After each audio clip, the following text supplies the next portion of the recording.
Welcome back to the country, friends, and today is episode 2 of the 2021 seed starting series.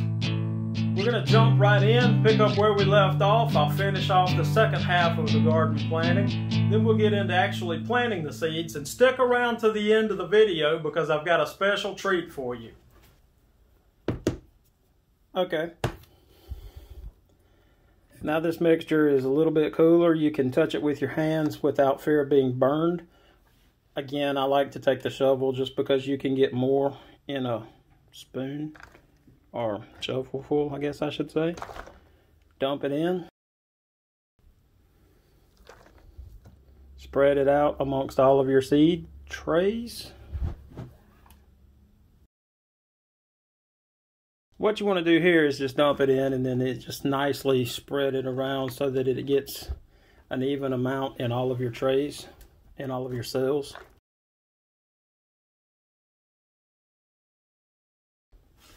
Now you can get in here with your hands. This isn't going to hurt you.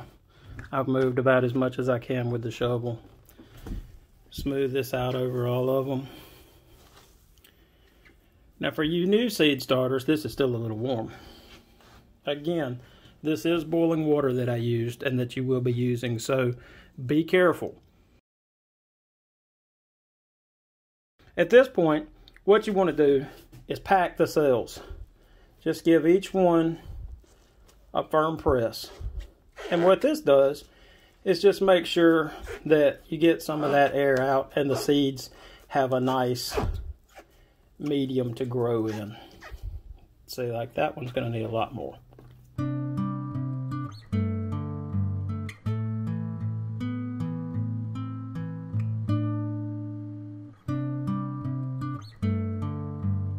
So when you've got every one of them pressed down, packed tightly, just go through, put you another couple of scoops in here.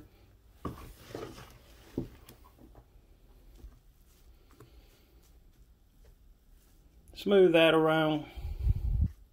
This again just ensures your seeds have a nice bed to grow in. Now in these Burpee XL trays, you do want to be mindful. I've got them pretty covered here, but I'll go back through and kind of clean these up just so that I can see all of my rows and what numbers they are. Also, you don't want these packed right to the top. Save a little room because when your seeds come, when you lay the seeds in, you can come back over and sprinkle some extra dirt across the top of them so they don't have to be to the exact top. Let's clean this up. And not too bad of a mess on the table.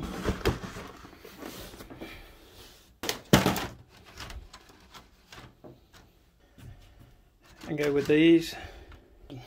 Now these are deeper trays and they take a lot more dirt than those Burpee XLs, but I'm just going to do the ones that I found the seeds for to show you. This is why I bought 2 bags, because I may have to come back and use the second bag or some of the second bag, and I can always use what's left of the second bag for potting up.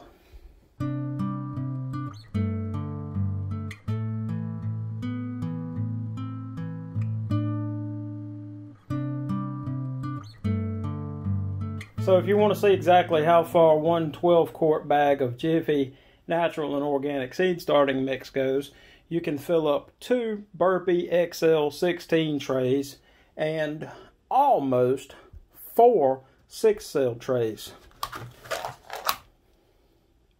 The deep kinds. Now what I'm going to plant in these are going to be fine. They don't need to be exactly to the top. It'll be perfectly okay. What I'm going to plant in here, I can smooth over. So I'll have enough soil to do that. If I want to come back and do those 2 trays, I will need to crack open this next bag. Quick side tip. I had about 5.5 quarts of water. And I'm left with just what's on the bottom. Probably could have poured that in there, but the soil didn't need it. Now that we've got our soil in the trays, let's get to planting. Let me get this to focus. So if you look on your seed packs, you'll find the seed depth, 1/8 of an inch. And basically, 1/8 of an inch is half the width of this pencil. You don't want to plant too deep because the seed may not have the strength to break the soil if you do. I've got my sheet over beside me. I'm going to be looking as I go. Tray 1, tray 2, and I'll just fill these in. Now I usually buy my Cherokee Purples as starts from the big box. I've never actually grown them myself, so I'm very anxious to see how well they do this year. And again, just make you a nice little bed for them to sit in. A little soil over the top, and they're good to go. Also, the black cherries, I usually grow those as starts from the big box store, so this will be the first year that I've actually planted them myself. And if this turns out good, next year I might plant nothing but black cherry tomatoes. They're my favorite. So again, the black cherries call for about 1/8 of an inch. So just take you 2 seeds. Now some people like to plant 2 or 3 seeds per tray, and then whichever one comes up the first, and then they'll pick the best plant of the 2. I've never done that. Again, I'm new to planting with seeds, so this is one of them things where I don't really have that much space in the garden anyways. If one doesn't make it, I'm not going to cry over it. Mainly, I just like to try new varieties and learn new things and see what works best for me.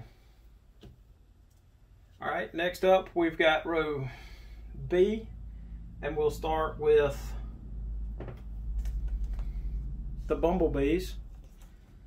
Again, they're 1/8 of an inch deep, and again, I've never grown these, so I will be very interested to try these and see how they taste as compared to the black cherries. Will I have a new favorite cherry tomato at the end of the year? About 1/8 of an inch again.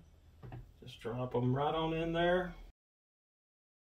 You want to firm them up. You want to give them just a light press to seal them into their homes.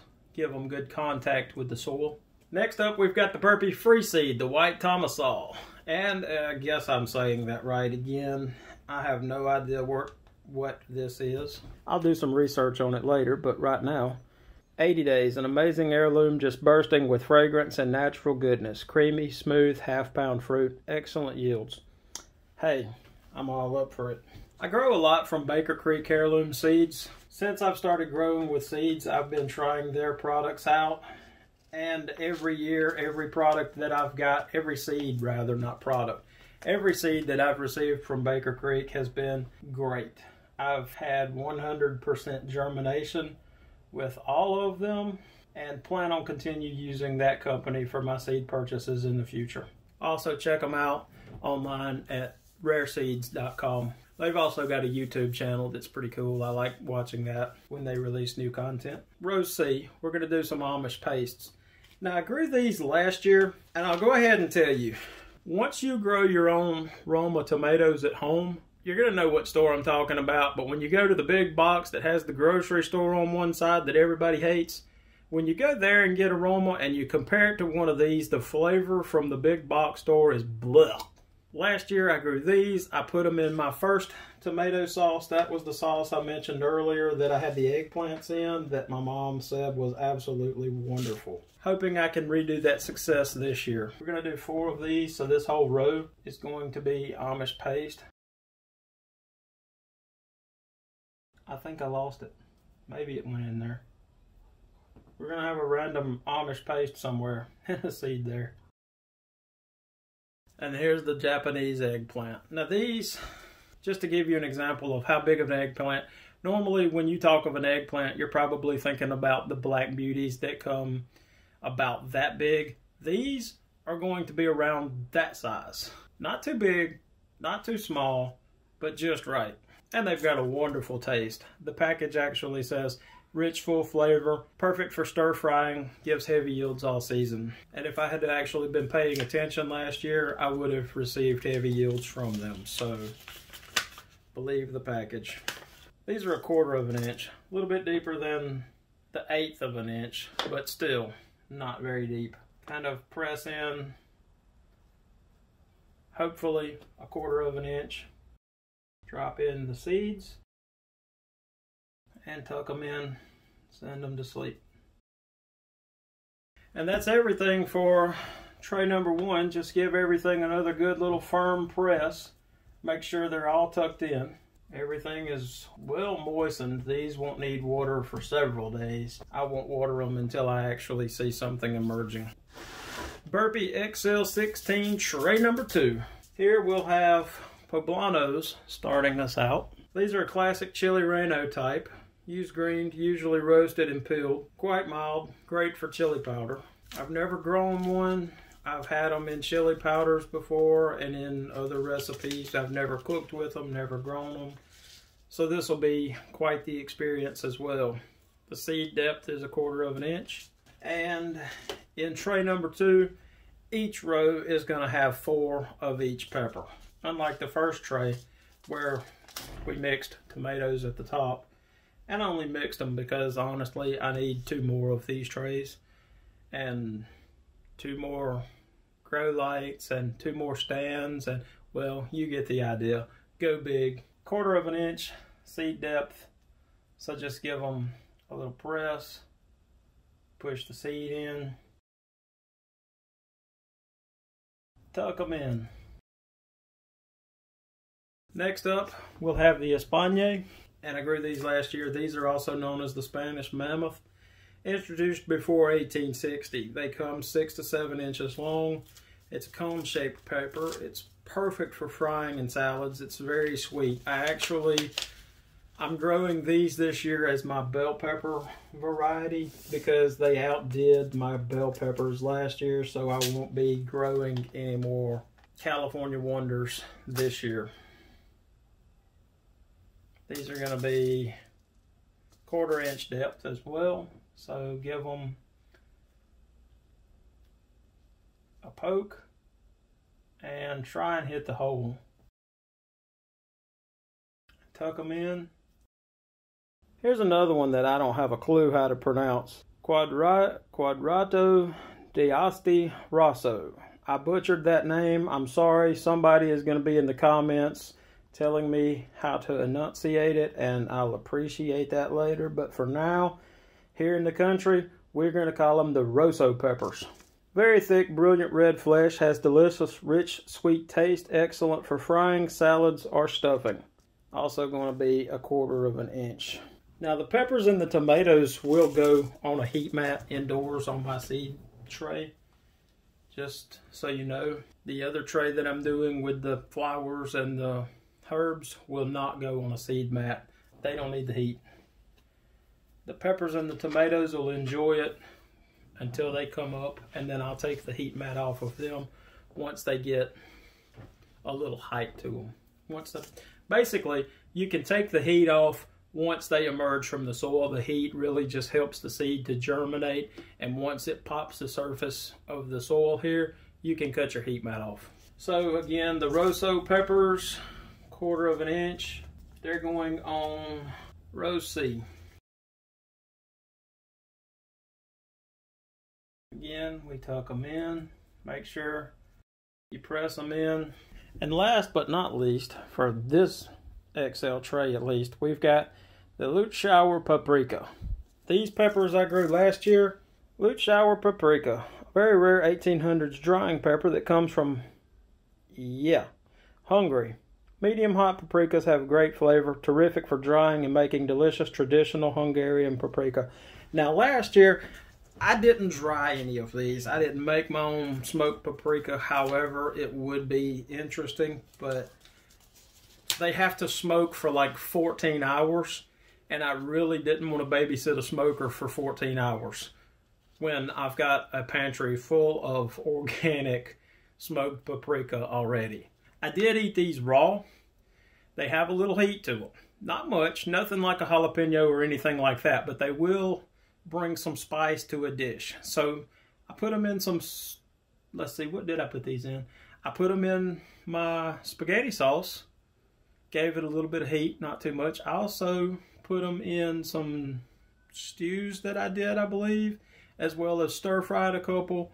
Also froze some for peppers and onions, and I mixed these in with the bell peppers, and it gave, when I fried them up with the peppers and onions, it gave a very nice additional flavor.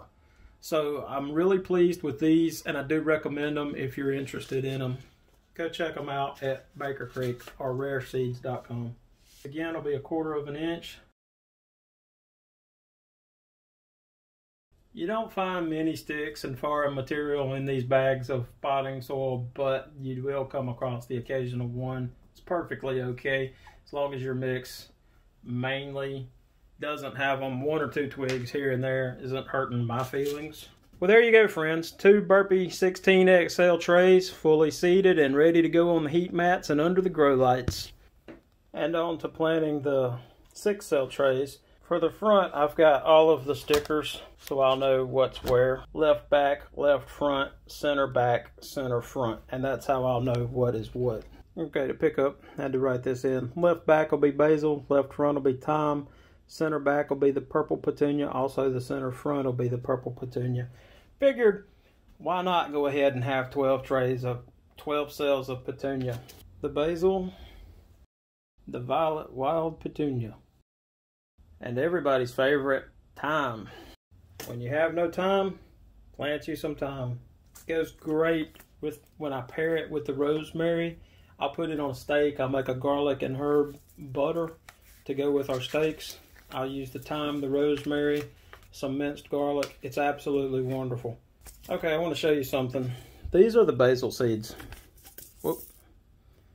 These are the basil seeds. They are tiny. Doesn't matter if you overseed. You can put 2 or 3 in a cell. It's not going to hurt it one bit. And I'm glad, because these tiny seeds, I don't want to be trying to get 1 or 2 out. These get packed in about 1/4 of an inch as well. Now this is where I was talking about you could go in and just sprinkle some dirt across the top. But since I'm all out of dirt, we're going to do it the Big Mo way.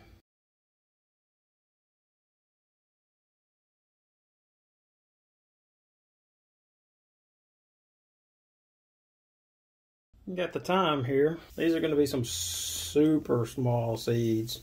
So we're going to seed heavy here. It's not going to hurt if you overseed. And then you could just take your pencil. I'll use one of these tags that don't work no more. Just want to rake that soil around. They don't really need anything. You'll get them in there. Give them a light little pack.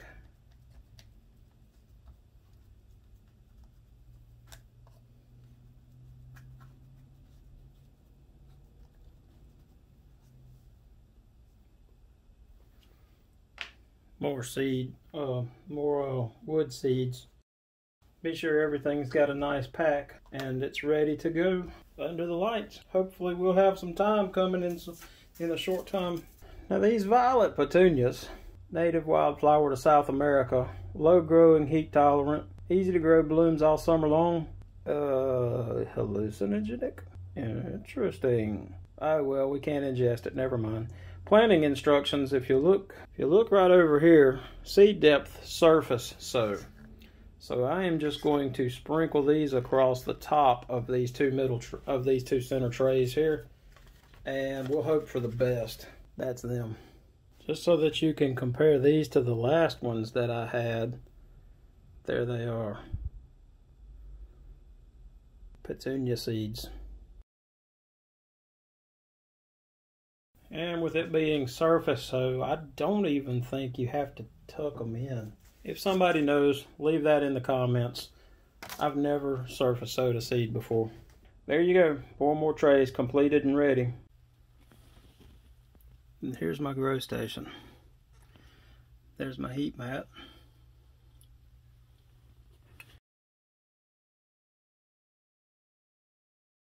I've got 2 T8 bulbs hanging.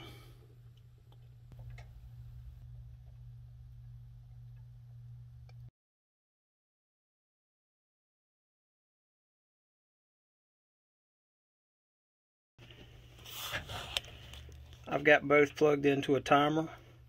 And when I plug the timer in, I'll set the time.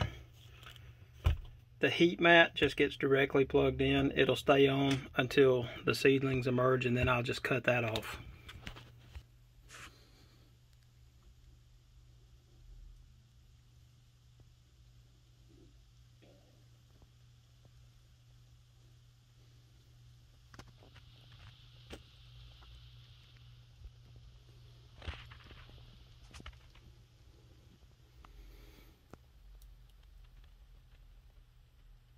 I want to thank you for stopping by the country today as I gave you a tutorial on seed starting 101. I know there's probably a lot of information I missed, and if you have any tips, tricks you can help with, leave it down in the comments. Not only will you be helping me, but you'll be helping others who read it, and everybody will greatly appreciate that. I'll give you an update in the coming days or a week or so, let you know how all the seeds are doing, if all of them germinated, what my success rates there are.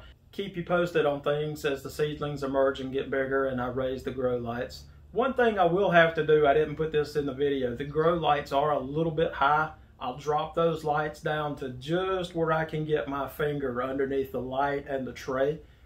The reason for that is you don't want to have leggy plants. The closer the light is to the soil, the better. That way your tomatoes, they'll grow, they'll go nice big stems, your tomatoes, peppers, everything really. But as the seedlings grow, I'll raise the lights up slower. And again, once they emerge, or the peppers and the tomatoes and the eggplants, once everything germinates, I'll cut that heat pad off so they won't have it no more. My house stays in between 65 and 70 degrees, so that's perfect for seed germination. Also, if you haven't already, hit that subscribe button and ring that bell so that you're notified every time I release a video so that you don't miss a thing that's happening in the country. Plus, if you have any comments, tips, tricks, something that could be helpful maybe to me or to somebody else, leave it in the comment section below. And remember, welcome to the country.